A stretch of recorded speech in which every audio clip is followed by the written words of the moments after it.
ನಮಸ್ಕಾರ ಎಲ್ಲರಿಗೂ.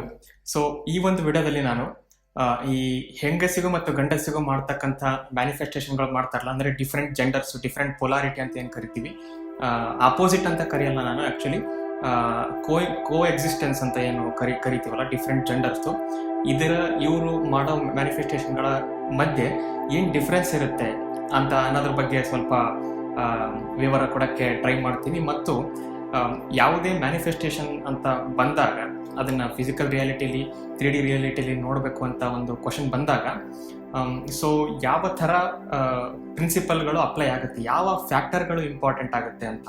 ಈಗ ಒಂದು ಅಡುಗೆ ಚೆನ್ನಾಗಿ ಆಗ್ಬೇಕಂತಂದರೆ ಎಲ್ಲ ಅದಕ್ಕೆ ಮಸಾಲೆ ಮತ್ತು ಉಪ್ಪು ಎಲ್ಲ ಕರೆಕ್ಟಾಗಿರ್ಬೇಕು. ಅಂದರೆ ಅವು ಪ್ರಿನ್ಸಿಪಲ್ಗಳು, ರೆಸಿಪಿಗಳು ಕರೆಕ್ಟಾಗಿದ್ದರೆ ಅದು ಕರೆಕ್ಟಾಗಿ ಬರುತ್ತೆ. ಎಲ್ಲ ಅಮೌಂಟ್ಗಳು ಕೂಡ ಕರೆಕ್ಟಾಗಿರಬೇಕು. ಖಾರ ಜಾಸ್ತಿ ಆಗೋದು, ಉಪ್ಪು ಜಾಸ್ತಿ ಆಗೋದಾದರೆ ಅದು ಸರಿ ಆಗಲ್ಲ. ಇದೇ ಥರ ಯಾವ ಒಂದು ಪ್ರಿನ್ಸಿಪಲ್ಗಳನ್ನು ಅಪ್ಲೈ ಮಾಡಿದರೆ ನಮ್ಮ ಕನಸುಗಳು ನನಸಾಗುತ್ತೆ, ಮತ್ತು ಅದು ಹೇಗೆ ನಮ್ಮ ಜೆಂಡರ್ ಮತ್ತು ಅದು ನಮ್ಮ ಮೆಂಟಾಲಿಟಿ. ಇಲ್ಲಿ ಜೆಂಡರ್ ಅಂತಂದರೆ ನಾನು ಅಬ್ವಿಯಸ್ಲಿ ಅದನ್ನು ಜೆಂಡರ್ ಅಂತ ತೊಗೊಳ್ತಾ ಇಲ್ಲ. ಅಬ್ಸಲ್ಯೂಟ್ಲಿ ಜೆಂಡರ್ ಅಂತ ನಾನು ಯಾವಾಗ ಇಲ್ಲಿ ಮಾತಾಡ್ತೀನೋ ಆವಾಗ ಮೆಂಟಾಲಿಟಿ ಅಂತ ಹೋಗುತ್ತೆ. ಯಾಕಂದರೆ ಜೆಂಡರ್ ಪ್ರಕಾರ ಮೆಂಟಾಲಿಟಿಗಳು ಡಿಫ್ರೆನ್ಸ್ ಆಗೋಂಥ ಒಂದು ಸಾಧ್ಯತೆಗಳಿರ್ತವೆ. ಯಾವಾಗಲೂ ಆ ಥರ ಆಗುತ್ತೆ ಅಂತ ಅಲ್ಲ. ಸೊ ಏನಿದು 7 ಪ್ರಿನ್ಸಿಪಲ್ಗಳು ಅಂತ ಅನ್ನೋಕ್ಕಿಂತ ಮುಂಚೆ ಈ ಮ್ಯಾನಿಫೆಸ್ಟೇಷನ್ ಆಗಬೇಕಾದ್ರೆ ಏನು ಇಂಪಾರ್ಟೆಂಟು ಅಂತ ಯಾರಿಗಾದ್ರೂ ಡೌಟ್ ಬರುತ್ತೆ. ಯಾಕಂದರೆ ಈ ಪದವನ್ನು ಎಷ್ಟೋ ಜನ ಕೇಳಿದೇ ಇರ್ಬೋದು, ಅಥವಾ ಇವಾಗ ಪರಿಚಯ ಆಗಿರ್ಬೋದು, ಅಥವಾ ರೀಸೆಂಟ್ಲಿ ಅದನ್ನು ನೀವು ಅದ್ರ ಬಗ್ಗೆ ತಿಳ್ಕೊಳ್ತಾ ಬರ್ತಾ ಇರ್ಬೋದು, ಆಯಿತಾ. ಸೊ ಈ ಮ್ಯಾನಿಫೆಸ್ಟೇಷನ್ ಅಂತ ಬಂದಾಗ ಏನಿದು, ಏನು ಬೇಕು ಇದಕ್ಕೆ ಬೇಸಿಕಲಿ ಅಂತ ಅಂದಾಗ ಆ್ಯಕ್ಚುಲಿ ಇದಕ್ಕೆ ಆನ್ಸರ್ ನಮ್ಮೊಳಗೆ ಆಲ್ರೆಡಿ ಇದೆ. ಯಾಕೆ ಅಂತಂದರೆ ನಾವು ಹುಟ್ಟಿದಾಗಿಂದ ಅನ್ಕಾನ್ಷಿಯಸ್ಲಿ ಅಥವಾ ಕಾನ್ಷಿಯಸ್ಲಿ ಮ್ಯಾನಿಫೆಸ್ಟೇಷನ್ ಮಾಡ್ತಾನೆ ಬರ್ತಾ ಇದ್ದೀವಿ. ಆದರೆ ನಮ್ಮ ಒಳಗೆ ಈ ಥರ ಪ್ರಿನ್ಸಿಪಲ್ಗಳು ಆಗ್ತಾ ಇದೆ ಅಂತ ನಮಗೆ ಗೊತ್ತಾಗ್ತಿಲ್ಲ. ಸೊ ಆ ಥರ ಒಂದು ಇಂಟರ್ನಲ್ ಪ್ರೋಸೆಸ್ ಇದು. ಸೊ 7 ಪ್ರಿನ್ಸಿಪಲ್ಗಳು ಅಥವಾ 7 ಲಾಗಳು, 7 ನಿಯಮಗಳು, 7 ಒಂದು ಫಂಡಮೆಂಟಲ್ ಮೂಲಭೂತ ಒಂದು ಶಕ್ತಿಗಳಂತ ಕೂಡ ಕರಿಬೋದು. ಅವು ಈ ಒಂದು ಯಾವುದೇ ರೀತಿಯ ಸಣ್ಣದಾಗಿರಲಿ, ಚಿಕ್ಕದ ಲೈಕ್ ದೊಡ್ಡದಾಗಿರಲಿ, ಅಥವಾ ಲಾಂಗ್ ಟರ್ಮ್, ಶಾರ್ಟ್ ಟರ್ಮ್ ಮ್ಯಾನಿಫೆಸ್ಟೇಷನ್ಗಳು ಯಾವುದೇ ಆಗಿರಲಿ, ಇವಿಷ್ಟಕ್ಕೆ ಈ ಒಂದು ಮ್ಯಾನಿಫೆಸ್ಟೇಷನ್ಗಳಿಗೆ ಈ 7 ಪ್ರಿನ್ಸಿಪಲ್ಗಳು ತುಂಬ ಇಂಪಾರ್ಟೆಂಟ್. ಅದರಲ್ಲಿ ಫಸ್ಟ್ನೇ ಪ್ರಿನ್ಸಿಪಲ್ ಯಾವುದಪ್ಪ ಅಂತಂದರೆ ದ ಲಾ ಆಫ್ ಮೆಂಟಲಿಸಮ್ ಅಂತ. ಏನಿದು ದ ಲಾ ಆಫ್ ಮೆಂಟಲಿಸಮ್ ಅಂತಂದರೆ, ಇದು ಯಾವುದೇ ನೀವು ಮ್ಯಾನಿಫೆಸ್ಟೇಷನ್ ಬಗ್ಗೆ ಬುಕ್ಗಳನ್ನು ಓದಿದಾಗ, ಅಥವಾ ಇವನ್ ನೆವಿಲ್ ಗೋಡಾರ್ಡ್ ಅಂಥವರ ಒಂದು ಭಾಷಣಗಳನ್ನು, ಅಥವಾ ಅವರ ಒಂದು ಏನು ಟೀಚಿಂಗ್ಸ್ ಏನಿದೆ ಮ್ಯಾನಿಫೆಸ್ಟೇಷನ್ ಬಗ್ಗೆ ಮತ್ತು ಇಮ್ಯಾಜಿನೇಷನ್ ಬಗ್ಗೆ, ಅದನ್ನು ನೋಡಿದಾಗ ನಮಗೆ ಗಮನಕ್ಕೆ ಬರ್ತದೆ ಏನಂತಂದರೆ ದ ವರ್ಲ್ಡ್ ಇಸ್ ಮೆಂಟಲ್ ಅಂತ. ಎಲ್ಲವೂ ಮೆಂಟಲ್ ಆಗಿ ಟ್ರಾನ್ಸ್ಲೇಟ್ ಆಗುತ್ತೆ. ಏನಿದು ವರ್ಲ್ಡ್ ಇಸ್ ಮೆಂಟಲ್ ಅನ್ನೋ ಮೀನಿಂಗು ಅಂತಂದರೆ, ನೀವು ಯಾರೇ ಜೊತೆ ಇಂಟ್ರ್ಯಾಕ್ಷನ್ ಮಾಡುವಾಗ, ಅಥವಾ ಯಾವುದೇ ಒಂದು ವಿಷಯವನ್ನು ಇಷ್ಟಪಡ್ತೀರಾ ಅಂತಂದ್ರೆ, ಅಥವಾ ಏನೋ ಒಂದು ಸೀನ್ನ ಇಷ್ಟಪಡ್ತೀರಾ ಅಂತಂದ್ರೆ, ಅಥವಾ ನಿಮ್ಮ ಬಗ್ಗೆ ನಿಮಗೇನು ಇಷ್ಟ ಆಗುತ್ತೆ ಅಂತಂದರೆ ಏನೋ ಒಂದು ಫ್ಯಾಕ್ಟರ್ ಬೇಕು. ಈಗ ಸುಮ್ಮನೆ ಒಂದು ನೋಡ್ಬಿಟ್ಟು ಅದು ಇಷ್ಟ ಆಗ್ಬಿಡ್ತು ಅಂತಲ್ಲ. ಏನಾಗುತ್ತೆ ಒಳಗಡೆ, ಏನಾಗುತ್ತೆ, ಒಂದು ಚೆನ್ನಾಗಿರೋ ಒಂದು ಸೀನ್ರಿ ನೋಡಿದ್ರಿ ಅಂತ ಅನ್ಕೊ, ಅಥವಾ ಒಂದು ನೇಚರ್ ಹೋದ್ರಿ ಅಂತ ಅನ್ಕೊಳ್ಳಿ, ಒಂದು ಸಖತ್ತಾಗಿರೋ ಒಂದು ಸೀನ್ರಿ ಬಂತು, ಅದು ಇಷ್ಟ ಆಯಿತು. ಇದರ ಅರ್ಥ ಏನು? ಮೇಲ್ನೋಟಕ್ಕೆ ಇದು ಅಷ್ಟೇ ಇಷ್ಟ ಆಯಿತು ಅನ್ನೋದು. ಇದರ ಅರ್ಥ ಏನು ಅಂತಂದರೆ, ನಿಮ್ಮ ಮನಸ್ಸಿನಲ್ಲಿರುವ ಯಾವುದೋ ಒಂದು ಫೀಲಿಂಗ್ ಹೊರಗಡೆಯ ಆ ಫೀಲಿಂಗ್ಗೆ ಮ್ಯಾಚ್ ಆಗಿದೆ. ಅದು ಮ್ಯಾಚ್ ಆಗಿ ಕನ್ಸ್ಟ್ರಕ್ಟಿವ್ ಇಂಟರ್ಫರೆನ್ಸ್ ಆಗಿ ಅಲ್ಲಿ ಒಂದು ವೇವ್ ಉಂಟಾಗಿದೆ. ಆ ವೇವ್ಗೆ ನಾವು ಹ್ಯಾಪಿನೆಸ್ ಅಂತ ಕರಿತೀವಿ, ಅಥವಾ ಆ ಲೈಕ್ ಅಂತ ಕರಿತೀವಿ, ಇಷ್ಟ ಅಂತ ಕರಿತೀವಿ. ಸೊ ಅವಾಗ ಆ ಕನ್ಸ್ಟ್ರಕ್ಟಿವ್ ಇಂಟರ್ಫರೆನ್ಸ್ಗೆ ನಮಗೆ ಹೇಗೆ ಎಕ್ಸ್ಪ್ರೆಸ್ ಮಾಡಬೇಕು ಅಂತ ಒಳಗೆ ಗೊತ್ತಾಗಲ್ಲ. ಯಾಕಂದರೆ ಅದು ಒಂದು ಕೆಮಿಕಲ್ ರಿಯಾಕ್ಷನ್. ಇಷ್ಟ ಅನ್ನೋದೊಂದು ಕೆಮಿಕಲ್ ರಿಯಾಕ್ಷನ್. ಸೊ ಇವೆಲ್ಲ ಆಗೋದಿಲ್ಲಿ ಮೈಂಡಲ್ಲಿ, ಮನಸ್ಸಿನಲ್ಲಿ ಇರ್ತವೆ ಎಲ್ಲ ಫೀಲಿಂಗ್ಸ್ಗಳು. ನಮಗೆ ಏನು ಇಷ್ಟ ಆಗಬೇಕು, ಏನು ಇಷ್ಟ ಆಗಬಾರ್ದು ಅನ್ನೋದು ಮನಸ್ಸಿನಲ್ಲಿ ಚಿಕ್ಕವರಿದ್ದಾಗಿಂದ, ಸಬ್ಕಾನ್ಷಿಯಸ್ ಪ್ರೋಗ್ರಾಮಿಂಗ್ ಆಗಿರಲಿ, ಅಥವಾ ಸಹವಾಸದಿಂದ ಆಗಿರಲಿ, ಅಥವಾ ಎನ್ವೈರ್ಮೆಂಟಿಂದ ಆಗಿರಲಿ, ಮನಸ್ಸಿನಲ್ಲಿ ಏನನ್ನು ಇಷ್ಟಪಡಬೇಕು, ಏನೇನು ಇಷ್ಟಪಡಬಾರ್ದು ಅಂತ ಆಲ್ರೆಡಿ ಪ್ರೋಗ್ರಾಮ್ ಆಗಿರೋ ಒಂಥರ ಏನೋ ಕೋಡ್ ಆಲ್ರೆಡಿ ಬರೆದಿರ್ತಾರೆ ಅಂತ ಬ್ಯಾಕ್ಗ್ರೌಂಡಲ್ಲಿ ಅಂತಾರಲ್ಲ, ಆ ಥರ ರೆಡಿ ಆಗಿರುತ್ತೆ. ಸೊ ಅದು ಯಾವಾಗ ಅದು ಒಂದು ವಸ್ತುವೇ ಇರ್ಬೋದು, ಒಬ್ಬ ವ್ಯಕ್ತಿನೇ ಇರ್ಬೋದು, ಅವರ ಒಂದು ಫ್ಯಾಕ್ಟರ್ಸ್ ನಿಮ್ಮ ಮನಸ್ಸಿನಲ್ಲಿರುವ ಆ ಒಂದು ಪ್ರೀ ಇನ್ಸ್ಟಾಲ್ಡ್ ಆಗಿರೋ ಫ್ಯಾಕ್ಟರಿಗೆ ಮ್ಯಾಚ್ ಆದಾಗ ಆ ಕನ್ಸ್ಟ್ರಕ್ಟಿವ್ ಇಂಟರ್ಫರೆನ್ಸ್ ಆಗಿ ನಿಮಗೆ ಅದು ಇಷ್ಟ ಅಂತ ಬರುತ್ತೆ. ಸೊ ಟೋಟಲಿ ಮೆಂಟಲಿಸಮ್ ಅನ್ನೋದು ಏನು ಹೇಳುತ್ತೆ ಅಂತಂದರೆ, ನೀವು ಏನನ್ನೇ ಪ್ರಪಂಚದಲ್ಲಿ ಮಾಡೋಕ್ಕೆ ಹೋದರೂ ಕೊನೆಗೆ ಅದು ಮ್ಯಾಟರ್ ಆಗೋದು ಮನಸ್ಸಿಗೆ ಏನಾಯಿತು ಅನ್ನೋದ್ರ ಮೇಲೆ. ಇದರ ಅರ್ಥ ಏನಾಗುತ್ತೆ ಅಂತಂದರೆ, ನನಗೊಂದು ಬೇಕು, ಅದಿದ್ದರೆ ಮಾತ್ರ ನನಗೆ ಹ್ಯಾಪಿ ಆಗುತ್ತೆ ಅಂತ ಯಾರ್ಯಾರು ನಾವು ಆ ಥರ ಅನ್ಕೊಳ್ಳೋದು, ಅದು ಕಾಮನ್ ಅಲ್ಲ, ಅದು ತಪ್ಪು ಅಂತ ಹೇಳ್ತಿಲ್ಲ. ಆದರೆ ಒಂದು ಇದ್ದರೆ ನನಗೇನೋ ಆಗುತ್ತೆ ಅನ್ನೋದು 100% ನಿಜ ಅಲ್ಲ. ಯಾಕೆ ಅಂತಂದ್ರೆ ಅದು ಹೌದು, ಒಂದೇನೋ ಸಿಕ್ಕರೆ ಅದು ನಿಜ ಹ್ಯಾಪಿ ಆಗುತ್ತೆ, ಹೌದು. ಆದ್ರೆ ಆ ಹ್ಯಾಪಿ ಅಂದ್ರೆ ಏನು ಅಂತ ನಾವು ಸರಿಯಾಗಿ ಅರ್ಥ ಮಾಡ್ಕೊಳ್ಳಲ್ಲ. ಅಂದ್ರೆ ಅದು ಸಿಕ್ಕರೆ ಮಾತ್ರ ಒಂದು ಏನೋ ನಡೆದಂಗೆ, ಸಿಗ್ಲಿಲ್ಲ ಅಂತಂದ್ರೆ ಏನೂ ಅಲ್ಲ ಅಂತಲ್ಲ. ಅದು ಸಿಕ್ಕಾಗ ಮನಸ್ಸಿಗೆ ಹೇಗಾಗುತ್ತೋ ಅದು ಮುಂಚೆನೆ ಯಾವಾಗ್ಲೂ ಆಗ್ತಾನೆ ಇದ್ರೆ ದಟ್ ಈಸ್ ದ ರಿಯಾಲಿಟಿ ಅಂತ. ಅದು ನೀನು ಬಯಸ್ತಾ ಇರೋದು. ಕೊನೆಗೆ ನಿನಗೆ ಎಲ್ಲ ಬೇಕು, ಹೌದು, ಪ್ರಪಂಚದಲ್ಲಿ ಮೆಟೀರಿಯಲಿಸ್ಟಿಕ್ಗಳು ಬೇಕು, ಇದು ಮೆಟೀರಿಯಲಿಸ್ಟಿಕ್ ಪ್ರಪಂಚ. ಬಟ್ ಸಿಕ್ಕ ಮೇಲೆ ನಿನ್ನ ಮನಸ್ಸಿಗೆ ಏನಾಗುತ್ತೆ ಅನ್ನೋದು ಇಂಪಾರ್ಟೆಂಟ್. ಸೊ ಇದು ಮೆಂಟಲಿಸಮ್, ಪ್ರಿನ್ಸಿಪಲ್ ಆಫ್ ಮೆಂಟಲಿಸಮ್ ಅಂತ. ಇದು ಮುಖ್ಯವಾದ ಒಂದು ಫಸ್ಟ್ನೇ ಸ್ಟೆಪ್ ಮ್ಯಾನಿಫೆಸ್ಟೇಷನ್ ಮಾಡುವಾಗ. ಯಾಕೆ ಅಂತಂದ್ರೆ ನಾವು ಬರೀ ಎಂಡ್ ರಿಸಲ್ಟ್ ನೋಡ್ತೀವಿ, ಎಂಡ್ ರಿಸಲ್ಟ್ ನೋಡ್ಬೇಕು, ಹಾಗೆ ಇಮ್ಯಾಜಿನೇಷನ್ ಮಾಡ್ಬೇಕು ಅಂತ ಎಲ್ಲರೂ ಹೇಳ್ತಾರೆ, ಹೌದು. ಆದ್ರೆ ಅದೆಲ್ಲ ಆದ್ಮೇಲೆ ಸಿಕ್ಕ ಮೇಲೆ ಏನಾಗುತ್ತೆ ನಿನ್ನ ಮನಸ್ಸಿಗೆ, ಬಿಕಾಸ್ ಅದು ನಿನ್ನ ಮನಸ್ಸಿನಲ್ಲಿ ಫೀಲಿಂಗ್ಸ್ಗಳಾಗಿ ಟ್ರಾನ್ಸ್ಲೇಟ್ ಆಗಬೇಕು ಕೊನೆಗೆ. ಸೊ ಅದು ಇಂಪಾರ್ಟೆಂಟ್. ಇದು ಪ್ರಿನ್ಸಿಪಲ್ ಆಫ್ ಮೆಂಟಲಿಸಮ್ ಅಂತ. ಎರಡನೇದು ದ ಪ್ರಿನ್ಸಿಪಲ್ ಆಫ್ ಕರಸ್ಪಾಂಡೆನ್ಸ್ ಅಂತ. ಏನಿದು ಪ್ರಿನ್ಸಿಪಲ್ ಆಫ್ ಕರಸ್ಪಾಂಡೆನ್ಸ್ ಅಂತ ಹೇಳಿದ್ರೆ, ಮೇಲೆ ಏನಿದೆಯೋ ಅದೇ ಕೆಳಗಿದೆ ಅಂತ. ಅಂದ್ರೆ ಮ್ಯಾಕ್ರೋಕಾಸಮ್ ಅಲ್ಲಿ ಏನಿದೆಯೋ ಅದೇ ಮೈಕ್ರೋಕಾಸಮ್ ಅಲ್ಲಿ ಇದೆ ಅಂತ. ಏನಿವು ಪದಗಳು ಮ್ಯಾಕ್ರೋಕಾಸಮ್ ಮೈಕ್ರೋಕಾಸಮ್ ಅಂತ ಅಂದ್ರೆ, ಈಗ ಆಟಮ್ ಅನ್ನ ತಗೋಣ, ಒಂದು ಅಣು ಪರಮಾಣುವನ್ನ ತಗೋಣ. ಅದ್ರ ಸುತ್ತ ಹಿಂಗೆ ಎಲೆಕ್ಟ್ರಾನ್ ಸುತ್ತಾ ಇರ್ತವೆ, ಲೈಕ್ ಆ ತರ ಆ ಒಂದು ಸಿಸ್ಟಮ್ ಏನಿದೆ, ಸೋಲಾರ್ ಸಿಸ್ಟಮ್ ಹಂಗೆ ಇದೆ. ಹಂಗೆ ಇನ್ನು ಸ್ವಲ್ಪ ಮೇಲೆ ಹೋದ್ರೆ ಗ್ಯಾಲಕ್ಸಿ ಕೂಡ ಹಂಗೆ ಇದೆ. ಅಂದ್ರೆ ಇಲ್ಲಿ ಏನು ಹೇಳ್ತೀವಿ ಅಂತಂದ್ರೆ, ಆಮೇಲೆ ನೀವು ಐ ಇರುತ್ತಲ್ಲ, ಕಣ್ಣಿನ ಪ್ಯಾಟರ್ನ್ ಸರಿಯಾಗಿ ನೋಡಿದ್ರೆ, ಈವನ್ ಮೈಕ್ರೋಸ್ಕೋಪ್ ಅಲ್ಲಿ ಅಥವಾ ಕಣ್ಣನ್ನು ನೀವು ಆ ಪ್ಯೂಪಿಲ್ ಡೈಲೇಟ್ ಆಗಬೇಕಾದ್ರೆ ಕಣ್ಣನ್ನು ನೋಡಿದ್ರೆ, ನಿಮಗೆ ಏನಾದ್ರು ಎಕ್ಸೈಟೇಷನ್ ಆದಾಗ ಈ ಸೂಪರ್ನೋವಾ ಎಕ್ಸ್ಪ್ಲೋಷನ್ ಅಂತ ಕರೀತಾರೆ. ನಕ್ಷತ್ರಗಳು ಸಿಡಿತಾವಲ್ಲ, ನಕ್ಷತ್ರಗಳು ಸಿಡಿದಾಗ ಡಿಫ್ರೆಂಟ್ ಆಕ್ಸಿಜನ್ ಮತ್ತೆ ನೈಟ್ರೋಜನ್, ಹೈಡ್ರೋಜನ್ ಈ ತರ ಗ್ಯಾಸ್ಗಳು ಡಿಫ್ರೆಂಟ್ ಕಲರ್ಸ್ ಅನ್ನ ಫಾರ್ಮ್ ಮಾಡುತ್ತೆ ಸ್ಪೇಸ್ ಅಲ್ಲಿ. ಸೊ ಆ ಕಲರ್ ಮತ್ತೆ ಕಣ್ಣಿನ ಒಂದು ಪ್ಯೂಪಿಲ್ ಡೈಲೇಟ್ ಆಗೋದು ಅದು ಸೇಮ್ ಆಗಿ ಕಾಣುತ್ತೆ. ಅಂದ್ರೆ ಇಲ್ಲಿ ಒಂದು ಮಾತಿದೆ, ರಿಚರ್ಡ್ ಫೆನ್ಮನ್ ಅವರು ಈ ತರ ಅಂದಿದ್ರು, I am the atom in the universe and universe of an atom ಅಂತ. ಅಂದ್ರೆ ಯಾವಾಗ ನಾವು ಕಣ್ಣೆತ್ತಿ ಪ್ರಪಂಚವನ್ನ ನೋಡ್ತೀವಿ, ಹೊರಗಿನ ಪ್ರಪಂಚವು ಇಷ್ಟೊಂದು ವಿಶಾಲವಾಗಿದೆ, ನಕ್ಷತ್ರಗಳು ಹಂಗಿದಾವೆ, ಎಷ್ಟು ದೊಡ್ಡದಾಗಿರ್ತಕ್ಕಂಥ ಇದೊಂದು ಬ್ರಹ್ಮಾಂಡ, ಇದ್ರಲ್ಲಿ ನನ್ನ ಸ್ಥಾನ ಏನು, ನಾನು ತುಂಬಾ ಚಿಕ್ಕದಾಗಿ ಇದ್ಬಿಟ್ಟಿದ್ದೀನಿ, ಯಾವುದೋ ಭೂಮಿ ಮೇಲೆ ಇಷ್ಟು ಸಣ್ಣದಾಗಿ ಯಾವುದೋ ಒಂದು ಹುಳುವಿನ ತರ ಇದ್ದೀನಿ ಅಂತ ಅನ್ಸುತ್ತೆ. ಆದ್ರೆ ಅದು ಸುಳ್ಳು. ಯಾಕೆ ಅಂತಂದ್ರೆ ಇಲ್ಲಿ ಮೇಲೆ ಏನಿದೆಯೋ ಅದೇ ಕೆಳಗಿದೆ, ಮತ್ತೆ ಮೇಲೆ ಕೆಳಗೆ ಅನ್ನೋದು ಒಂದು ರಿಲೇಟಿವ್ ಅಷ್ಟೇ. ಈಗ ನಮಗೆ ಆ ಒಂದು ಬ್ರಹ್ಮಾಂಡ ದೊಡ್ಡದಾಗಿ ಕಾಣುತ್ತೆ, ಇರುವೆಗೆ ನಾವೇ ಒಂದು ಬ್ರಹ್ಮಾಂಡ ತರ ಕಾಣ್ತೀವಿ, ಮತ್ತೆ ಆ ಮೈಕ್ರೋಬ್ಸ್ಗೆ ಇರುವೆ ಒಂದು ಬ್ರಹ್ಮಾಂಡ ತರ ಕಾಣುತ್ತೆ. ಅಂದ್ರೆ ಹಿಂಗೆ ಕೆಳ ಹೋಗ್ತಾ ಹೋಗ್ತಾ ಕರಸ್ಪಾಂಡೆನ್ಸ್, ಅದೇ ತರ ಮೇಲೆ ಹೋಗ್ತಾ ಹೋಗ್ತಾ ಅದೇ ಕರಸ್ಪಾಂಡೆನ್ಸ್. ಅಂದ್ರೆ ನಾವು ಒಂದು ಬ್ರಹ್ಮಾಂಡವನ್ನು ನೋಡಿದಾಗ ಇದರಲ್ಲಿ ನಾನು ಒಂದು ಅಣುವಿನ ಸಮಾನ ಅಂತ ಅನ್ಕೊಳ್ತೀವಿ. ಆದ್ರೆ ನಮ್ಮೊಳಗೆ ಒಂದು ಬ್ರಹ್ಮಾಂಡ ಇದೆ. ಆಕ್ಚುಲಿ ನಾವೇ ಬ್ರಹ್ಮಾಂಡ, ಅದು ಒಂದು ಬೇರೆ ಮೆಟಾಫರಿಕಲ್ ಹೇಳೋದು. ನಮ್ಮೊಳಗೆ ಒಂದು ಬ್ರಹ್ಮಾಂಡ ಇದೆ. ಅಂದ್ರೆ ಇದು ಅರ್ಥ ಏನು ಅಂತಂದ್ರೆ, ನಮ್ಮೊಳಗೆ ಬ್ರಹ್ಮಾಂಡ ಇದೆ ಅಂತಂದ್ರೆ ನಮ್ಮೊಳಗೆ ನಕ್ಷತ್ರಗಳು ಇದಾವೆ ಅಂತಲ್ಲ. ಇನ್ಫ್ಯಾಕ್ಟ್ ನಾವು ಕೂಡ ಸ್ಟಾರ್ಸ್ ಇಂದಾನೆ ನಾವು ಬಂದಿರೋದು. ನಮ್ಮೊಳಗೆ ಒಂದು ಶಕ್ತಿ ಇದೆ, ಆ ಶಕ್ತಿಯನ್ನ ಯೂಸ್ ಮಾಡಬಹುದು. ಅದಕ್ಕೆ ಮೈಂಡ್ ಅಂತ ಕರೀತಾರೆ. ಅದನ್ನ ಯೂಸ್ ಮಾಡ್ಬಿಟ್ಟು ಬೇಕಾಗಿರೋದನ್ನ ಪಡಿಬಹುದು, ಯಾವ್ದನ್ನ ಬೇಕು ಯಾವ್ದನ್ನ ಬೇಡ ಅಂತ ಡಿಸೈಡ್ ಮಾಡ್ಬೋದು. ಲಾಜಿಕ್ ಯಾವ್ದು, ಮೋರಲ್ ಯಾವ್ದು ಅಂತೇಳಿ ನಾವು ಕೆಟಗರೈಸ್ ಮಾಡ್ಬೋದು. ಸೊ ಇಂಥ ಶಕ್ತಿ ಇದೆ ಅಂತ ಕಂಡಿಡಿಯೋಕ್ಕೂ ನಮಗೆ ಆ ಶಕ್ತಿ ಬೇಕು. ಅದೇ ಶಕ್ತಿನೇ ಈ ಬ್ರಹ್ಮಾಂಡ. ಅಂದ್ರೆ ಕರಸ್ಪಾಂಡೆನ್ಸ್. ಯಾವುದಕ್ಕೂ ನಾವು ಚಿಕ್ಕೋರು ಅಂತೇಳಿ ಸುಪೀರಿಯಾರಿಟಿ ಲೈಕ್ ಇನ್ಫೀರಿಯಾರಿಟಿ ಬೆಳೆಸ್ಕೊಳ್ಳೋದು ಬೇಕಿಲ್ಲ. ಯಾಕೆ ಅಂತಂದ್ರೆ ನೀನು ಏನೇ ಮಾಡಿದ್ರು ನೀನು ಯಾವಾಗಲೂ ದೊಡ್ಡವನೋ ಆಗಿರ್ತೀಯ, ಚಿಕ್ಕೋನೋ ಆಗಿರ್ತೀಯ ಅಟ್ ದ ಸೇಮ್ ಟೈಮ್. ಅದಕ್ಕೋಸ್ಕರ ಕೆಲವೊಂದ್ಸಲ ಈ ತರ ಘಟನೆಗಳು ನಡೆದಾಗ ನಾ ಏನೋ ಇಲ್ಲಿ ಜಗತ್ತಿಗೆ ಸಲ್ಲಲ್ಲ, ಅಥವಾ ನಾನು ಮಾಡ್ತಿರೋದು ಸಾಲಲ್ಲ, ನಾನೆಲ್ಲೋ ಒಂದು ಮೂಲೆಯಲ್ಲಿ ಹೋಗ್ಬಿಟ್ಟಿದ್ದೀನಿ, ನನ್ನ ವಾಯ್ಸ್ ಎಲ್ಲೂ ಕೇಳ್ತಾ ಇಲ್ಲ, ನನ್ನ ಲೈಫಿಗೆ ಏನು ಮೀನಿಂಗ್ ಇದೆ, ಈ ಒಂದು ತೃಣ ಸಮಾನ ಅಂತ ಕರೀತಾರಲ್ಲ, ಆ ತರ ಆಗ್ಬಿಟ್ಟಿದೆ ನಂದು ಅಂತ ಈ ತರ ಫೀಲಿಂಗ್ಗಳು ಬಂದಾಗ just know that principle of correspondence ಏನ್ ಹೇಳುತ್ತೆ ಅಂತಂದ್ರೆ, ಇದು ಯಾವತ್ತಿಗೂ ಸಬ್ಜೆಕ್ಟಿವ್ ಆಗಿರುತ್ತೆ ಹೊರತು ಅಲ್ಟಿಮೇಟ್ ನಿಜ ಅಲ್ಲ. ಯಾಕೆ ಅಂದ್ರೆ ನಿಮ್ಮ ಮನಸ್ಸು ಯಾವ ತರ ಯೋಚನೆ ಮಾಡುತ್ತೆ, ಒಂದನ್ನ ರಿಲೇಟಿವ್ ಆಗಿ ಇಟ್ಕೊಂಡ್ಬಿಟ್ಟು ಯೋಚನೆ ಮಾಡುತ್ತೆ. ಆದ್ರೆ ನಿಮ್ಮಂತೆಯೇ ಈ ತರ ಕೆಳಗೆ ಹೋದಾಗ ಇದೇ ತರ ಮೆಂಟಲ್ ಲೆವೆಲ್ಗಳು ಬರ್ತಾ ಹೋಗ್ತವೆ.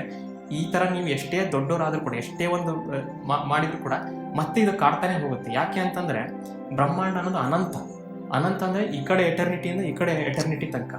ಸೊ ಎಟರ್ನಿಟಿನೇ ಅಂತಂದ್ರೆ ಏನು, ಫರೆವರ್ ಅಂತ. ಇಂಥ ಫರೆವರ್ ಅನ್ನೋ ಒಂದು ಎನ್ವೈರ್ಮೆಂಟ್ ಅಲ್ಲಿ ಚಿಕ್ಕೋರು ದೊಡ್ಡವರು ಅಂತೇಳಿ ಬರೋದೇ ಇಲ್ಲ ಕ್ವಶನ್. ನೀವೆಷ್ಟೇ ದೊಡ್ಡವರಾಗಿದ್ರು ಕೂಡ ನಿಮ್ಗಿಂತ ದೊಡ್ಡವರು ಇರ್ತಾರೆ, ನೀವೆಷ್ಟೇ ಚಿಕ್ಕವರಾಗಿದ್ರು ಕೂಡ ನಿಮ್ಗಿಂತ ಚಿಕ್ಕವ್ರು ಇರ್ತಾರೆ. ಹಂಗಂತ ನಾನು ಓಕೆ ನನ್ಗಿಂತ ಚಿಕ್ಕವರಿದ್ದಾರೆ, ನನ್ಗಿಂತ ಬಡವರಿದ್ದಾರೆ ಅಂತ ಹೇಳಿ ಆ ಥರ ಖುಷಿ ಪಡೋ ಅಂತ ಹೇಳ್ತಿಲ್ಲ. ಏನು ಅಂತಂದ್ರೆ ಒಂದು ಲೈಫ್ ಅಂತಂದ್ಮೇಲೆ ಒಂದು ಪರ್ಪಸ್ ಕಂಡಿಡ್ಕೋಬೇಕು. ಆ ಪರ್ಪಸ್ ಕಂಡಿಡ್ಕೊಳ್ಳೋದು ಹಿಂದಿನ ಪರ್ಪಸ್ ಏನು, ಯಾಕೆ ಪರ್ಪಸ್ ಕಂಡಿಡ್ಕೋಬೇಕು ಲೈಫಲ್ಲಿ ಅಂತಂದ್ರೆ ಮೇಲೆ ಹೋಗ್ತಾ ಬರಬೇಕು. ಜೀವನದಲ್ಲಿ ಮೇಲೆ ಮುಂದೆ ಬಾ ಅಂತಾರಲ್ಲ, ಏನಿದು ಮುಂದೆ ಬರೋದು ಹಿಂದೆ ಕುತ್ಕೊಂಡಿದ್ದೀನಿ ಬಸ್ಸಲ್ಲಿ ಅಂತ. ಹಂಗಲ್ಲ, ಮುಂದೆ ಬಾ ಅನ್ನೋ ಅರ್ಥ ಏನು ಅಂತಂದರೆ, ಈ ಕರೆಸ್ಪಾಂಡೆನ್ಸ್ನ ಅರ್ಥ ಮಾಡ್ಕೋ. ನೀನು ಯಾವತ್ತಿಗೂ ಸಣ್ಣವನಲ್ಲ, ನೀನು ಯಾವತ್ತಿಗೂ ನಿನ್ನ ವಾಯ್ಸ್ ಯಾವತ್ತಿಗೂ ಕಳೆದು ಹೋಗಲ್ಲ ಎಲ್ಲೂ. ನೀನೆಷ್ಟೇ ಚಿಕ್ಕ ಒಂದು ಕೆಲಸ ಮಾಡ್ತಿದ್ರು ಕೂಡ, ನೀನು ಎಷ್ಟೇ ಒಂದು ಸಣ್ಣ ಮಟ್ಟದಲ್ಲಿ ನೀನು ಹೆಲ್ಪ್ ಮಾಡಿದ್ರೆ ಕೂಡ, ಒಂದು ದೇಶಕ್ಕಾಗಿ ಅಥವಾ ಒಂದು ಫ್ಯಾಮಿಲಿಗಾಗಲಿ ಅದು ಮ್ಯಾಟರ್ ಆಗುತ್ತೆ. ನೀನು ಯಾರಿಗೆ ಮ್ಯಾಟ್ರ್ ಆಗಲಿ, ನಿನಗೆ ಮ್ಯಾಟ್ರ್ ಆಗುತ್ತೆ, ನಿಮಗೆ ಅದು ಮ್ಯಾಟ್ರ್ ಆಗುತ್ತೆ. ಸೊ ಇದು ಕರೆಸ್ಪಾಂಡೆನ್ಸ್ ಅಂತ. ಇದನ್ನು ಅರ್ಥ ಮಾಡ್ಕೋ ಮ್ಯಾನಿಫೆಸ್ಟೇಷನ್ ಮಾಡುವಾಗ. ನೆಕ್ಸ್ಟ್ ಬರೋದು ಪ್ರಿನ್ಸಿಪಲ್ ಆಫ್ ಪೊಲಾರಿಟಿ ಅಂತ. ಇದು ತುಂಬ ಇಂಪಾರ್ಟೆಂಟ್ ಆಗಿರ್ತಕ್ಕಂಥ ಪ್ರಿನ್ಸಿಪಲ್ ಮ್ಯಾನಿಫೆಸ್ಟೇಷನ್ ಮಾಡುವಾಗ. ಸೊ ನಾವು ಏನು ಅಂದ್ಕೊಳ್ತೀವಿ, ಒಬ್ಬರು ನಮಗೆ ಯಾವಾಗಲೂ ಚೆನ್ನಾಗಿ ಮಾತಾಡ್ತಿದಾರಪ್ಪ ಯಾವಾಗಲೂ ಅಂತಂದರೆ ಅವರು ನಮಗೆ ಇಷ್ಟ ಆಗ್ಬಿಡ್ತಾರೆ. ಇದಕ್ಕೆ ನಾವು ಎಕ್ಸ್ಪೋಷರ್ ಎಫೆಕ್ಟ್ ಅಂತ ಕರಿತೀವಿ ಸೈಕಾಲಜಿ ಹೇಳೋ ಪ್ರಕಾರ. ಯಾರನ್ನ ನಾವು ತುಂಬ ಮಾತಾಡಿಸ್ತೀವೋ ಅಥವಾ ಯಾರನ್ನ ತುಂಬ ಇಂಟ್ರಾಕ್ಷನ್ ಇಟ್ಕೊಳ್ಳೋದು ಆ ಥರ ಮಾಡ್ತೀವಿ, ದಿನ ಅವ್ರು ನಮ್ಮ ಮೇಲೆ ಇಂಟ್ರೆಸ್ಟ್ ತೋರಿಸೋದು, ಮೆಸೇಜ್ ಮಾಡೋದು, ಈ ಥರ ಮಾಡ್ತಿರ್ತಾರೋ ಅವ್ರು ಆಟೋಮೆಟಿಕ್ಲಿ ನಮ್ಗೆ ಇಷ್ಟ ಆಗ್ತಾರೆ. ಆ್ಯಕ್ಚುಲಿ ಅವ್ರು ಈವನ್ ಲೈಕ್ ಎಂಥದೇ ಕ್ವಾಲಿಟೀಸ್ ಇರಲಿ, ಎಕ್ಸ್ಪೋಜರ್ ಅಂತಂದರೆ ಯಾವುದಾದ್ರೂ ಒಂದು ವೈರಸ್ ಮನೇಲಿದ್ದರೆ ನಿಮಗೆ ಬೇಗ ಅಟ್ಯಾಕ್ ಆಗಿಬಿಡುತ್ತೆ. ಸೊ ಆ ಥರ ಪ್ರಿನ್ಸಿಪಲ್ ಆಫ್ ಎಕ್ಸ್ಪೋಜರ್. ಬಟ್ ಇದು ಏನು ಪೊಲಾರಿಟಿ ಅಂತಂದರೆ, ಈ ಜಗತ್ತಿನಲ್ಲಿ ಎಲ್ಲವೂ ಎರಡೆರಡಾಗಿದೆ.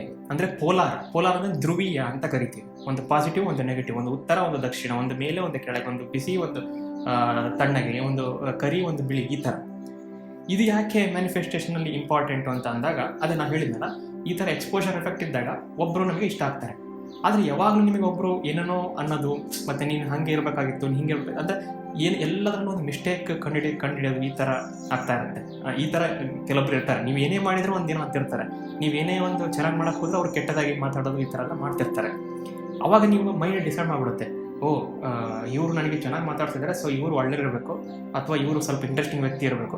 ಇವ್ರು ನನಗೆ ಏನೇ ಮಾಡಿದ್ರು ಏನೋ ಆಪೋಸಿಟ್ ಮಾತಾಡೋದು, ಮಿಸ್ಟೇಕ್ ಮಾಡೋದು, ಈ ಥರ ಎಲ್ಲ ಮಿಸ್ಟೇಕ್ಸ್ಗಳನ್ನ ಕಂಡುಹಿಡಿಯೋದು, ಈ ಥರ ಮಾಡ್ತಾರೆ. ಸೊ ಇವರು ಬ್ಯಾಡ್ ಅಂತ ಅಂದರೆ ಗುಡ್ ಬ್ಯಾಡ್ ಅಂತ ಕ್ರಿಯೇಟ್ ಆಯಿತು. ಬಟ್ ಒಂದು ಸಲ ಸರಿಯಾಗಿ ನಾವು ಗಮನಿಸಿದರೆ ಗುಡ್ ಬ್ಯಾಡ್ ಎರಡು ಒಂದೇ. ಹಿಂಗೆ ಹೇಳ್ತೀಯ, ಗುಡ್ಡೇ ಬೇರೆ, ಬ್ಯಾಡೇ ಬೇರೆ. ಬ್ಯಾಡಿಂದ ನಮಗೆ ಇಷ್ಟ ಆಗಲ್ಲ, ಗುಡ್ಡಿಂದ ಇಷ್ಟ ಆಗುತ್ತೆ, ನಮಗೆ ಒಳ್ಳೇದಾಗುತ್ತೆ, ಕೆಟ್ಟದಾಗುತ್ತೆ ಅಂತ. ಇಲ್ಲಿ ಏನು ತಿಳ್ಕೊಬೇಕು ಅಂತಂದರೆ, ಈಗ ಬಿಸಿಯಾಗಿರೋ ವಸ್ತು ಮತ್ತು ತಣ್ಣಗಿರೋ ವಸ್ತು ಇವೆರಡು ಒಂದೇನಾ ಅಂತ ಯೋಚನೆ ಮಾಡೋಣ. ಆವಾಗ ನಮಗೆ ನೋಡೋರಿಗೆ ಏನು ಅನಿಸುತ್ತೆ, ಹೌದು ಬಿಸಿಯೇ ಬೇರೆ, ತಣ್ಣಗಿರೋದೇ ಬೇರೆ, ಅವೆರಡು ಒಂದೇ ಆಗಿರೋಕ್ಕೆ ಸಾಧ್ಯ ಇಲ್ಲ ಅಂತ. ನಾವು ಈ ಥರ ಡಿಫೈನ್ ಮಾಡ್ಬೋದು ವಿಜ್ಞಾನದಲ್ಲಿ. ಬಿಸಿಯಾಗಿರೋ ವಸ್ತುವನ್ನು ಹೀಟ್ ಜಾಸ್ತಿ ಇದೆ ಅಂತ, ತಣ್ಣಗಿರೋ ವಸ್ತುವನ್ನು ಹೀಟ್ ಕಡಿಮೆ ಇದೆ ಅಂತ. ಅಂದರೆ ಎರಡರಲ್ಲೂ ಇರೋ ಆ ಒಂದು ಗುಣ ಒಂದೇ, ಹೀಟ್ ಅನ್ನೋದು. ಅದು ಜಾಸ್ತಿ ಇದ್ದರೆ ನಾವು ಬಿಸಿ ಅಂತೀವಿ, ಹೀಟ್ ಕಡಿಮೆ ಇದ್ದರೆ ನಾವು ತಣ್ಣಗೆ ಅಂತೀವಿ. ಅಂದರೆ ಜಗತ್ತು ಎಲ್ಲ ಒಂದೇ ಆಗಿದ್ರೂ ಕೂಡ ನಾವು ಎರಡಾಗಿ ಕ್ಯಾಟಗರೈಸ್ ಮಾಡ್ತೀವಿ. ಈ ಕ್ಯಾಟಗರೈಸ್ ಮಾಡ್ತಕ್ಕಂಥ ವಿಧಾನಕ್ಕೆ ಹೆಲ್ಪ್ ಆಗೋ ಆ ಒಂದು ಫ್ಯಾಕ್ಟರ್ ಯಾವುದಪ್ಪ ಅಂತಂದರೆ ಪ್ರಮಾಣ ಅಂತ. ಇದೇ ಥರ ಈ ಪ್ರಮಾಣ ಅನ್ನೋದು ಎಲ್ಲರೊಳಗೆ ಇರುತ್ತೆ. ಕೆಲವೊಬ್ಬರು ಆರ್ಟಿಸ್ಟ್ಗಳಿರ್ತಾರೆ, ಕೆಲವೊಬ್ಬರು ಹೇಗೆ ಬೇಕಾಗೆ ಚಿತ್ರ ಬಿಡಿಸ್ತಿರ್ತಾರೆ, ಕೆಲವೊಬ್ಬರು ಫುಲ್ಲು ಒಂಥರ ಸಖತ್ತಾಗಿ ಚಿತ್ರ ಬಿಡಿಸ್ತಾರೆ. ಇಬ್ಬರು ಆರ್ಟಿಸ್ಟ್ಗಳೇ, ಆದರೆ ಪ್ರಮಾಣ ಅಥವಾ ಸ್ಕಿಲ್ ಅಥವಾ ಮ್ಯಾಗ್ನಿಟ್ಯೂಡ್ ಅಥವಾ ಆಂಪ್ಲಿಟ್ಯೂಡ್ ಅಂತ ಏನು ಕರಿತೀವಿ, ಆ ಪ್ರಮಾಣ ಇವರಲ್ಲಿ ಜಾಸ್ತಿ ಇರುತ್ತೆ. ಸೊ ಅವರು ಆರ್ಟಿಸ್ಟ್ಗಳಂತ ಕರೆಸ್ಕೊಳ್ತಾರೆ. ಈ ಪ್ರಮಾಣ ಇವರಲ್ಲಿ ಕಡಿಮೆ ಇರುತ್ತೆ. ಸೊ ಇವರು ಏನು ಹಾಬಿಂಗ್ ಮಾಡ್ತಾನೆ, ಇವನೇ ಅಷ್ಟೊಂದು ಮಾಸ್ಟರ್ ಲೆವೆಲ್ ಅಲ್ಲ ಅಂತಾರಲ್ಲ, ಆ ಥರ ಮಾಸ್ಟರ್ಸ್ ಅಲ್ಲ, ಇವನು ಸುಮ್ಮನೆ ಏನೋ ಚೆನ್ನಾಗಿ ಏನೋ ಬಿಡಿಸ್ತಾನೆ ಸುಮ್ಮನೆ ಅಂತ. ಇದು ಯಾಕೆ ಮ್ಯಾನಿಫೆಸ್ಟೇಷನ್ ಹೇಳಿದೆ ಅಂತಂದರೆ, ಎಷ್ಟೋ ಸಲ ಲೈಫಲ್ಲಿ ನಾವು ಏನೇ ಸಿಕ್ಕಿದ್ರೂ ಕೂಡ ಏನೋ ಸಿಕ್ಕಿಲ್ಲ ಅನ್ನೋ ಭಾವ ಬರ್ತಿರುತ್ತೆ. ಅಂದರೆ ಏನೇ ಇದ್ರೂ ಕೂಡ ನನ್ನ ಹತ್ರ ಏನೋ ಇಲ್ಲ ಲೈಫಲ್ಲಿ, ಏನೋ ಮಿಸ್ ಆಗಿದೆ, ಇನ್ನು ಸ್ವಲ್ಪ ಬರಬೇಕಾಗಿತ್ತು, ಇನ್ನು ಸ್ವಲ್ಪ ಕಡೆ ಹಿಂಗೆ ಈ ಥರ ಅನ್ನಿಸ್ತಾ ಇರುತ್ತೆ ಫೀಲಿಂಗ್ಗಳು. ಇದು ನಿಜನಾ ಅಂತ ನಾವು ನಮ್ಮನ್ನು ಒಂದ್ಸಲ ಕ್ವಶನ್ ಮಾಡ್ಕೋಬೇಕು. ಯಾಕಂದರೆ ಇದ್ರ ಬಗ್ಗೆ ನಾವು ಗಮನ ಕೊಡೋದೇ ಇಲ್ಲ. ಕೆಲವೊಂದ್ಸಲ ಎಷ್ಟೋ ಸಲ ದಿನಾ ಮ್ಯಾನಿಫೆಸ್ಟೇಷನ್ಗಳಾಗ್ತಾ ಇರುತ್ತೆ. ದಿನ ನಾವು ಅಂದ್ಕೊಂಡಿದ್ದು ಸಿಗುತ್ತೆ ಅಂತೇಳಿ ಕೆಲವೊಂದು ಅದ್ಭುತ ಫೀಲಿಂಗ್ಗಳು ಬರ್ತಾ ಇರುತ್ತೆ. ನೀವು ನೇಚರ್ ನೋಡಿದಾಗ, ಸೈಲೆನ್ಸಲ್ಲಿ, ಕೆರೆ ದಂಡೆಯಲ್ಲಿ ಸೂರ್ಯಾಸ್ತ ನೋಡುವಾಗ ಈ ಥರ ಎಲ್ಲ ಒಂದು ಫೀಲಿಂಗ್ ಬರ್ತಾ ಇರುತ್ತೆ. ಆಮೇಲೆ ನನ್ನ ಪರ್ಸನಲ್ ಒಂದು ಲೈಫಲ್ಲಿ ನೀವು ಕೇಳಿದ್ರೆ, ಯಾವುದೋ ಒಂದು ನಾನು ನೇಚರಲ್ಲಿ ಹೋದಾಗ ಅಥವಾ ಯಾವುದೋ ಒಂದು ಪ್ಲೇಸಲ್ಲಿ ಹೋದಾಗ ಏನೋ ಒಂದು ಘಟನೆಗಳು ಈ ಥರ ನಡೆದಾಗ, ಈ ಥರ ಇದ್ದಿದ್ರೆ ತುಂಬ ಚೆನ್ನಾಗಿರ್ತಿತ್ತಲ್ಲ ಅಂತ ಅನಿಸೋದು. ಆ ಮೂಮೆಂಟಲ್ಲಿ ಏನೋ ಒಂದು 3-4 ಸೆಕೆಂಡ್ ಯೋಚನೆ ಬರೋದು, ಈ ಥರ ಇದ್ರೆ ಒಂಥರ ವಂಡರ್ಫುಲ್ ಇರ್ತಿತ್ತಲ್ಲ, ಅದೇನು ಅಂತಲ್ಲ, ನನ್ನ ಲೈಫು ಅಂತಲ್ಲ, ಏನೋ ಒಂದು ವಂಡರ್ಫುಲ್ ಇರ್ತಿತ್ತಲ್ಲ ಈ ಥರ ಇದ್ದಿದ್ರೆ ಅಂತ.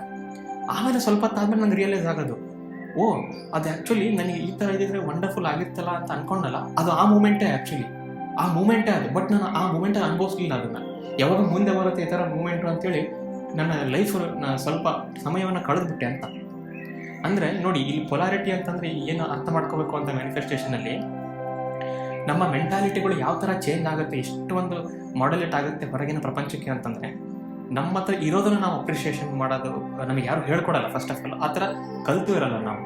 ಸೊ ಏನೇನು ಸಿಕ್ಕಿದೆಯೋ ಅದನ್ನು ಅನುಭವಿಸ್ಬೇಕು ಅನ್ನೋದು ನಮಗೆ ಯಾರು ಹೇಳ್ಕೊಟ್ಟಿಲ್ಲ. ಏನೇನು ಇದೆಯೋ ಇವತ್ತು ನಿನಗೆ ಚೆನ್ನಾಗಿ ಊಟ ಹೊಟ್ಟೆ ತುಂಬ ಸಿಕ್ತು ಅಂತಂದ್ರೆ ಅದೇ ಒಂದು ದೊಡ್ಡ ಮ್ಯಾನಿಫೆಸ್ಟೇಷನ್. ಅದನ್ನು ನೀನು ಅನುಭವಿಸ್ಬೇಕು. ಪ್ರತಿಯೊಂದು ಮೂಮೆಂಟ್ನ, ಪ್ರತಿಯೊಂದು ಈ ಎಟರ್ನಲ್ ನೋವು ಅಂತ ಏನಿದೆ, ಅಂದರೆ ಈ ಕ್ಷಣ ಅಂತ ಏನಿದೆ, ಅದೇ ನೀವು ಹಿಂಗಿರ್ಬೇಕಾಗಿತ್ತಲ್ಲ ಅಂತ ಒಂದು ಕನಸು ಬರುತ್ತೆ ನೋಡಿ ಲೈಫಲ್ಲಿ. ಮನಸ್ಸಲ್ಲಿ ಒಂದು ಈ ಥರ ಇರಬೇಕಾಗಿತ್ತು ನನ್ನ ಲೈಫ್ ಅಂತ ಒಂದು ಕನಸು ಬರುತ್ತೆ. ಆ ಥರ ಬರುತ್ತಲ್ಲ, ಆ ಮೂಮೆಂಟೇ ಅದೇ ಆ್ಯಕ್ಚುಲಿ. ಆ ಮೂಮೆಂಟೇ ನೀವು ಕಾಯ್ತಿರೋ ಮೂಮೆಂಟು. ಅದಕ್ಕೆ ಆ ಕ್ಷಣ ಅಂತ ಕರೀತಾರೆ, ಈ ಎಟರ್ನಲ್ ನೋವು ಅಂತ. ಇದು ನಮಗೆ ದುರಾದೃಷ್ಟವಶಾತ್ ಎಲ್ಲ ಆಗೋದ್ಮೇಲೆ ಈ ಥರ ಅನಿಸುತ್ತೆ ಆ್ಯಕ್ಚುಲಿ. ಹಿಂದೆ ನಡೆದಿದ್ದ ಕ್ಷಣಗಳೇ ಎಷ್ಟೊಂದು ಚೆನ್ನಾಗಿತ್ತು ಅಂತ. ಯಾಕೆ ಅಂದರೆ ಇದೇ ಥರ ನಮ್ಮ ಮೈಂಡ್ ಮಾಡ್ಯುಲೇಷನ್ ಆಗೋದ್ರಿಂದ ಈ ಥರ ನಾವು ಪ್ರಮಾಣವನ್ನು ನೋಡಿಬಿಟ್ಟು ಇದು ಬ್ಯಾಡು, ಇದು ಗುಡ್ಡು, ಇದು ಸಿಕ್ಕಿದೆ, ಇದು ಸಿಕ್ಕಿಲ್ಲ ಅಂತ. ನಮಗೆ ದಿನ ಸಂತೋಷ ಸಿಗ್ತಾ ಇದ್ರು ಕೂಡ ಬರೀ ನಾವು ನೆಗೆಟಿವಿಟಿನೇ ನೋಡ್ತಾ ಹೋಗಿ ನನಗೆ ಸಿಕ್ಕಿಲ್ಲ ಅನ್ಕೊಳ್ತಾನೆ ಹೋಗ್ತೀರಿ. ಇನ್ನು ಬ್ಯಾಡ್ ಆಗ್ತಾ ಇದೆ, ಇನ್ನು ಮ್ಯಾನಿಫೆಸ್ಟೇಷನ್ ಆಗಿಲ್ಲ ಅಂತ. ಆದರೆ ಒಂದು ವೈಚಿತ್ರ್ಯ ಏನು ಅಂತಂದರೆ, ಇದನ್ನು ಮೋಸ್ಟ್ ಆಫ್ ದ ಪೀಪಲ್ ನಂಬಲ್ಲ. ದಿನ ನಮಗೆ ಬೇಕಿರೋದು ಆಗ್ತಾನೆ ಇರುತ್ತೆ.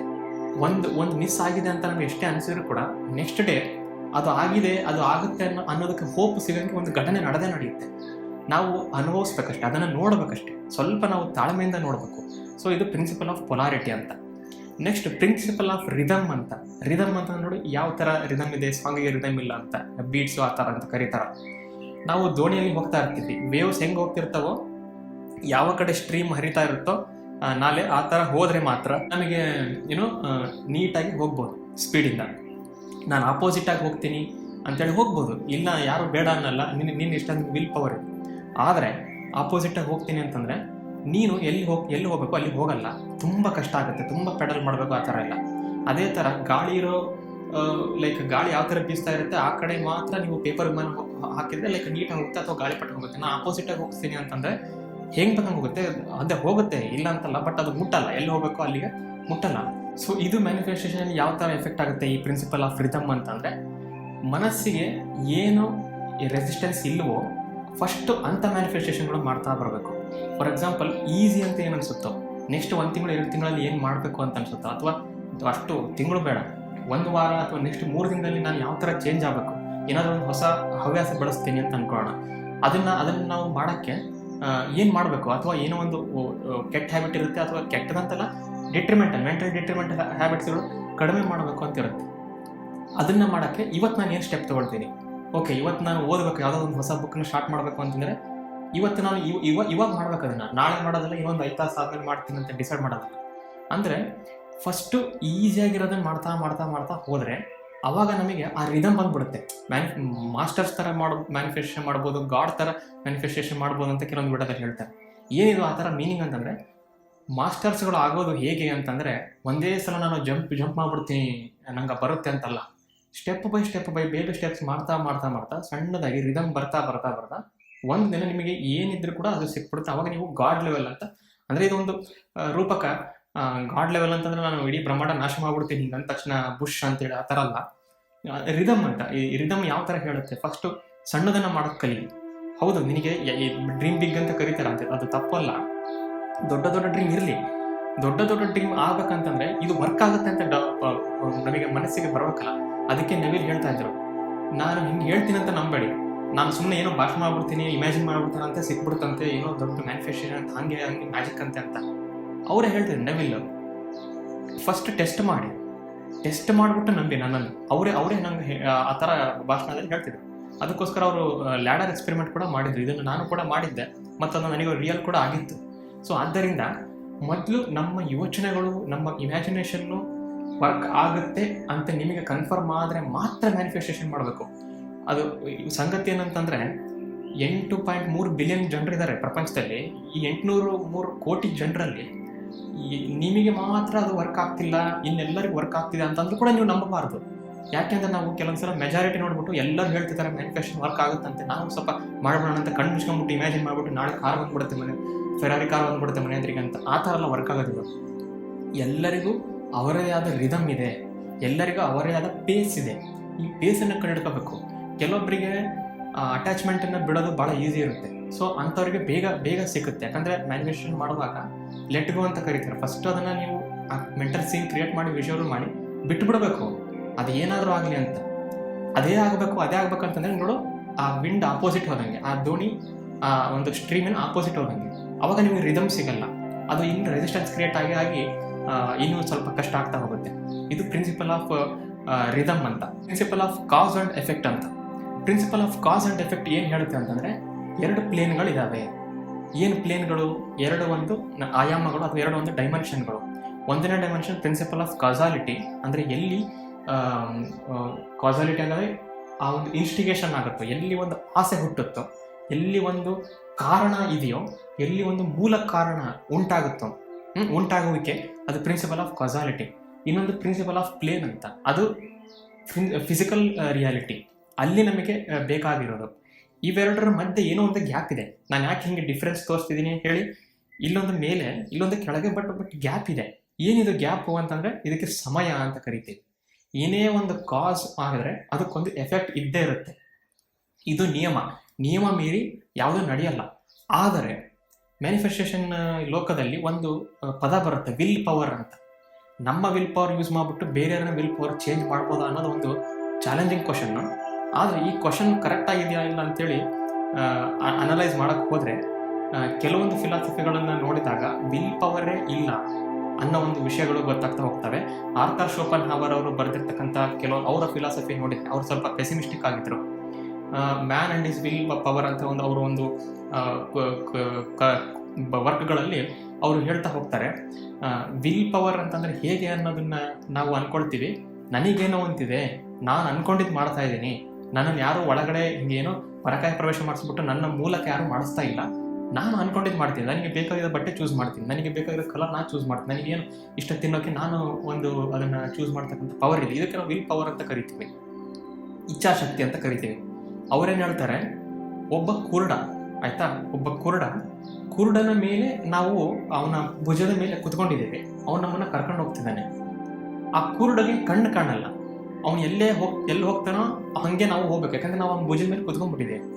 ಈ ಥರ ವಿಲ್ ಪವರು ಅಂತ. ಅಂದರೆ ಆ ಕುರುಡ ವಿಲ್ ಪವರು, ಆ ಕುರುಡನ ಮೇಲೆ ಕುತ್ಕೊಂಡ್ಬಿಟ್ಟು ನಾವು ನಮಗೆ ಪವರ್ ಇದೆ ಅಂತ, ಅದು ಎಲ್ಲೋ ಕರ್ಕೊಂಡು ಹೋಗ್ತಿದೆ. ಆ್ಯಕ್ಚುಲಿ ವಿಧಿ ಅಂತ ಕರಿತೀವಿ ನೋಡಿ ಇದಕ್ಕೆ ನಾವು. ವಿಧಿ ಅಂತಂದರೆ ಎಷ್ಟೇ ಪ್ಲ್ಯಾನ್ ಮಾಡಿದ್ರು ಕೂಡ, ಎಷ್ಟೇ ನನಗೆ ಪವರ್ ಇದೆ ಅಂತಂದ್ರೆ ಕೂಡ, ನೀನೊಂದು ಬಗೆದರೆ ದೈವ ಒಂದು ಬಗೆಯುತ್ತೆ ಅಂತ ಹೇಳ್ತಾರೆ. ಸೊ ಆ ಥರ ಇದು ಒಂದು ಮಿಸ್ಟ್ರಿನೇ ಇವತ್ತಿಗೂ, ವಿಲ್ ಪವರ್ ಇದೆಯೋ ಇಲ್ಲೋ ಅನ್ನೋದು ಒಂದು ಮಿಸ್ಟ್ರಿ. ಆದರೆ ಈ ಕಾಸಾಲಿಟಿ ಅಂತ ಏನು ಹೇಳಿದೆ, ಮ್ಯಾನಿಫೆಸ್ಟೇಷನ್ ಮಾಡುವಾಗ ಒಂದು ಕಾಸ್ ಅಂತಂದರೆ ಒಂದು ಎಫೆಕ್ಟ್ ಇದ್ದೇ ಇರುತ್ತೆ, ಇದನ್ನ ಯಾರು ತಪ್ಸೋಕ್ಕಾಗಲ್ಲ. ಆದರೆ ವಿಲ್ ಪವರು ಇದನ್ನ ಎಫೆಕ್ಟ್ ಮಾಡುತ್ತೆ. ಕಾಸಾಲಿಟಿ ಪ್ಲೇನ್ಗೆ, ರಿಯಾಲಿಟಿ ಪ್ಲೇನ್ಗೆ ಬರಂಗೆ ವಿಲ್ ಪವರ್ ಆ್ಯಕ್ಚುಲಿ ಆ ಒಂದು ಸಮಯ ಗ್ಯಾಪ್ ಇದೆಯಲ್ಲ, ಸಮಯವನ್ನು ಮೀರಿಸುವಂಥ ಒಂದು ಪವರು ಈ ವಿಲ್ಲಿಗೆ ಇದೆ, ಇಚ್ಛಾಶಕ್ತಿ ಇದೆ. ಅಗೇನ್ ವಿಲ್ ಪವರ್ ಏನು ಅಂತ ಕರೆಕ್ಟಾಗಿ ಫಿಲಾಸಫಿಕಲ್ ವೇಲಿ ಅರ್ಥ ಮಾಡ್ಕೊಳ್ಳೋದೆ ಅಥವಾ ಸೈಂಟಿಫಿಕಲ್ ವೇಲಿ ಅರ್ಥ ಮಾಡ್ಕೊಳ್ಳೋದೆ ನಾವು ವಿಲ್ ಪವರ್ ಇದೆ ಅಂತ ನಾನು ಅವ್ರ ಮನಸ್ಸು ಚೇಂಜ್ ಮಾಡ್ತೀನಿ, ನಾನೊಂದು ಇಮ್ಯಾಜಿನ್ ಮಾಡ್ತೀನಿ, ನಾನು ಹೇಳ್ದಂಗೆ ಅವರು ಗೊಂಬೆ ಥರ ನನಗೆ ಹೇಳ್ತಾರೆ, ನಾನು ಏನೇ ಕೇಳಿದ್ರು ಎಸ್ ಅಂತಾರೆ. ಒಬ್ಬ ವ್ಯಕ್ತಿ ಯಾರೋ ನನಗೆ ಅವ್ರನ್ನ ಇಷ್ಟ ಮಾಡಬೇಕು, ವಶೀಕರಣ. ನಾನು ಈ ಥರ ಸೂಪರ್ಸ್ಟಿಷನ್ನು ಆ ಥರ ಬ್ಲ್ಯಾಕ್ ಮ್ಯಾಜಿಕ್ ಆ ಥರ ಹೇಳ್ತಿಲ್ಲ. ಕೆಲವೊಂದು ಸಲ ಆ ಥರ ಅಂತಾರೆ, ಲೈಕ್ ಒಬ್ಬರನ್ನ ಚೇಂಜ್ ಮಾಡಬೇಕು ಅಂದರೆ ಇಮ್ಯಾಜಿನ್ ಮಾಡಿಬಿಟ್ಟು ಅವರು ಮನಸ್ಸಿನಲ್ಲಿ ಈ ಥರ ನಿಮಗೆ ಅಂತಿದ್ದಾರೆ ಅಂತ ಅಂದ್ಕೊಳ್ಳಿ, ಅವಾಗ ನಿಮಗೆ ಹೊರಗಡೆ ಅವರು ಅದೇ ಥರ ಚೇಂಜ್ ಆಗ್ತಾರೆ. ಒಬ್ಬ ವ್ಯಕ್ತಿಗಳು ಚೇಂಜ್ ಆಗ್ಬಿಡ್ತಾರೆ, ಒಬ್ಬ ವ್ಯಕ್ತಿ ನಿಮ್ಗೆ ಹೇಳ್ದಂಗೆ ಕೇಳ್ತಾರೆ. ಸೊ ಈ ಥರ ಎಲ್ಲ ಹೇಳ್ತಿರ್ತಾರೆ. ಸೊ ಇದನ್ನು ಮಾಡೋಕ್ಕಿಂತ ಮುಂಚೆ ನಮಗೆ ಏನಿಸ್ಬಿಡುತ್ತೆ, ಹಿಂಗೆ ನಿಜ ಇದು ಟ್ರೈ ಮಾಡ್ಬಿಡೋದು, ನಾನು ಯಾರ ಮೇಲೆ ಟ್ರೈ ಮಾಡೋಣ ತಡಿ, ನನ್ನ ಫ್ರೆಂಡ್ ಮೇಲೆ ತಮಾಷೆ ಮಾಡೋಣ ತಡಿ ಅಂತ ಈ ಥರ ಮಾಡೋಕ್ಕೆ ಹೋಗ್ತೀವಿ. ಅಂದರೆ ಇದು ತಮಾಷೆಗೆ ಓಕೆ, ಬಟ್ ಇದನ್ನು ಸೀರಿಯಸ್ ಆಗಿ ಕೆಲವೊಬ್ರು ತೊಗೊಂಡ್ಬಿಡ್ತಾರೆ. ಆ್ಯಕ್ಚುಲಿ ಈ ಥರ ಹಾಗೆ ಆಗುತ್ತಾ, ಯಾರು ಹೇಳ್ತಿದ್ದಾರೆ, ಒಬ್ರು ಆಸೆ ತೋರಿಸ್ತಾರೆ ಅಂತಂದರೆ. ಸೊ ಆದ್ದರಿಂದ ನಾನೇನು ಹೇಳ್ತೀನಿ, ಆಗ್ಬಿಡುತ್ತೆ ಅಂತ 100% ನಾನು ವಿಡಿಯೋದಲ್ಲಿ ಹೇಳಲ್ಲ. ಅನಲೈಸ್ ಮಾಡಬೇಕು, ವಿಲ್ ಪವರ್ ಏನು ಅಂತ ಅರ್ಥ ಮಾಡ್ಕೊಳ್ಳೋಕೆ ಟ್ರೈ ಮಾಡಬೇಕು. ಅದನ್ನು ಅರ್ಥ ಮಾಡ್ಕೊಳ್ಳೋದೇ ಇನ್ನೊಬ್ಬನ ವಿಲ್ ಪವರ್ನ ಚೇಂಜ್ ಮಾಡೋಕ್ಕಾಗಲ್ಲ.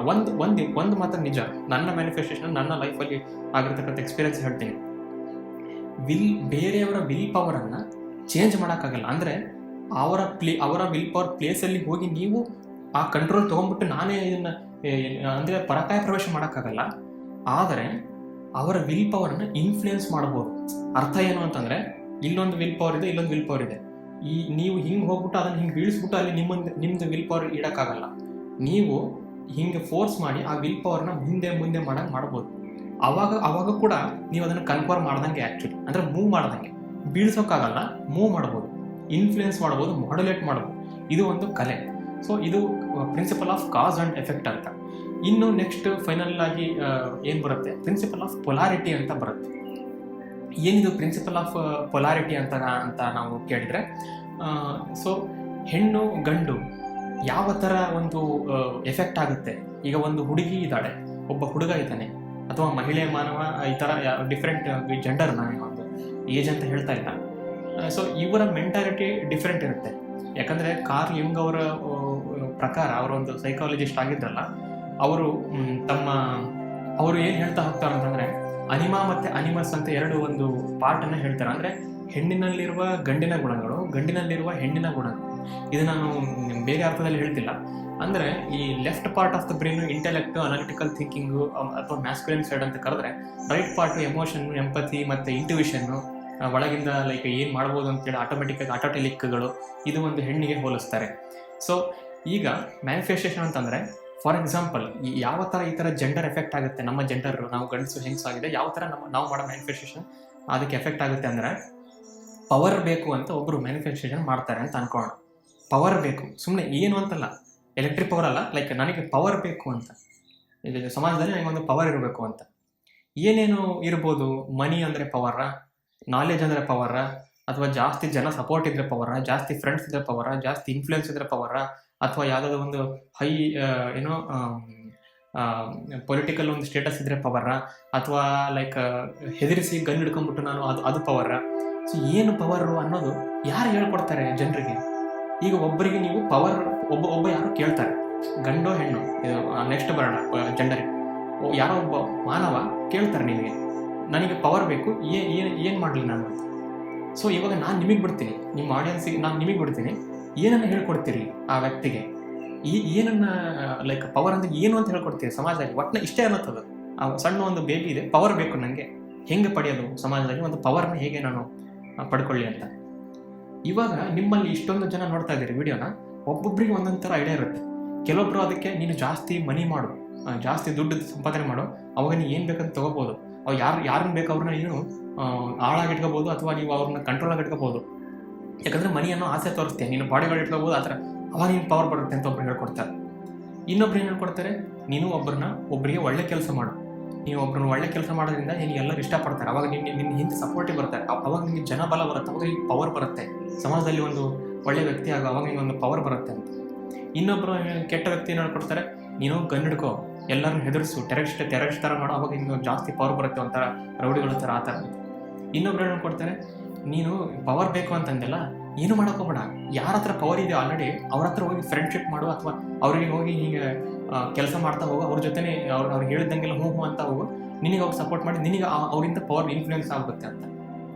ಇವೆಲ್ಲ ಎಲ್ಲಿಂದ ಬಂತು ಯೋಚನೆಗಳು ಅಂತಂದರೆ, ಇವು ಜೆಂಡರ್ಗಳು ಡಿಫರೆನ್ಸ್ ಆಗ್ತಾ ಹೋಗ್ತವೆ. ಅಂದರೆ ಒಂದು ಹುಡುಗಿ ಪವರ್ ಅಂತ ಯಾವ ಥರ ಯೋಚನೆ ಮಾಡ್ತಾಳೆ, ಒಂದು ಹುಡುಗ ಪವರ್ ಅಂತ ಯಾವ ಥರ ಯೋಚನೆ ಮಾಡ್ತಾನೆ, ಇದು ತುಂಬ ಎಫೆಕ್ಟಿವ್ ಆಗಿರ್ತಕ್ಕಂಥ ಒಂದು ಮ್ಯಾನಿಫೆಸ್ಟೇಷನ್ಗಳು.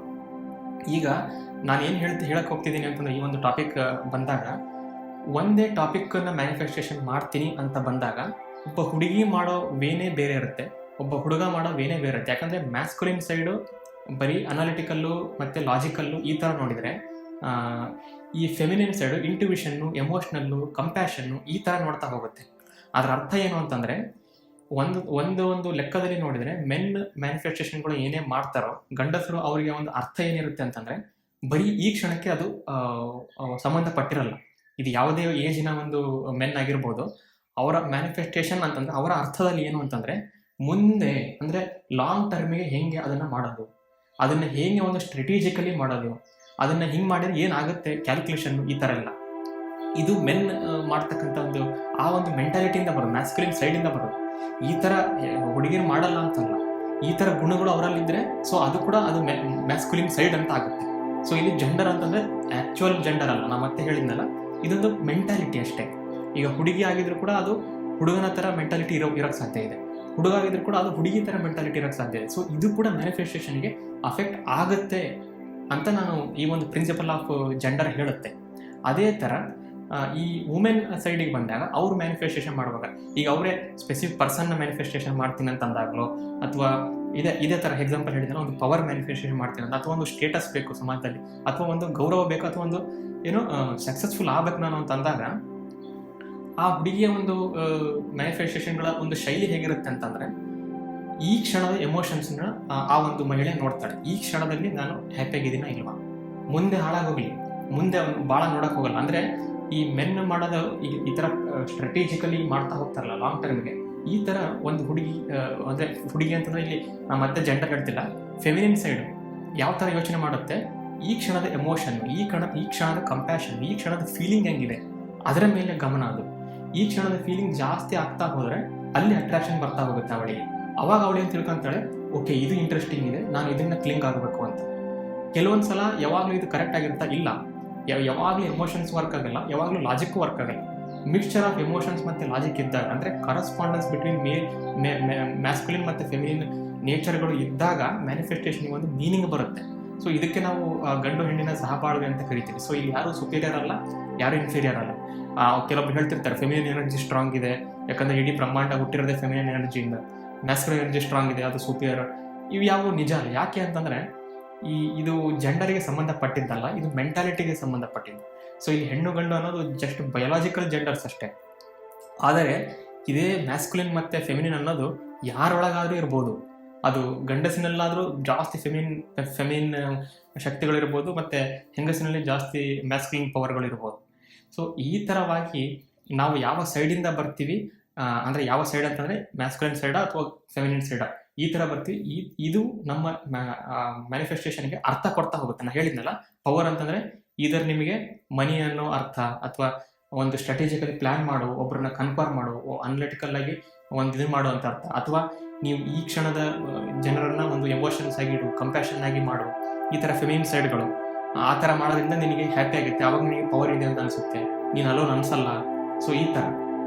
ಸೊ ಹೀಗಾಗಿ ಜೆಂಡರ್ಗಳು ಕೂಡ ಮ್ಯಾನಿಫೆಸ್ಟೇಷನ್ಗೆ ಅಫೆಕ್ಟ್ ಮಾಡುತ್ತೆ. ಸೊ ಇನ್ನೊಂದು ಪ್ರಿನ್ಸಿಪಲ್ ಏನಪ್ಪ ಅಂತಂದರೆ ವೈಬ್ರೇಷನ್ ಅಂತ. ಅಂದರೆ ಈ ಒಂದು ಬ್ರಹ್ಮಾಂಡದಲ್ಲಿ ಯಾವುದು ಸ್ಟ್ಯಾಗ್ನೆಂಟ್ ಆಗಿಲ್ಲ.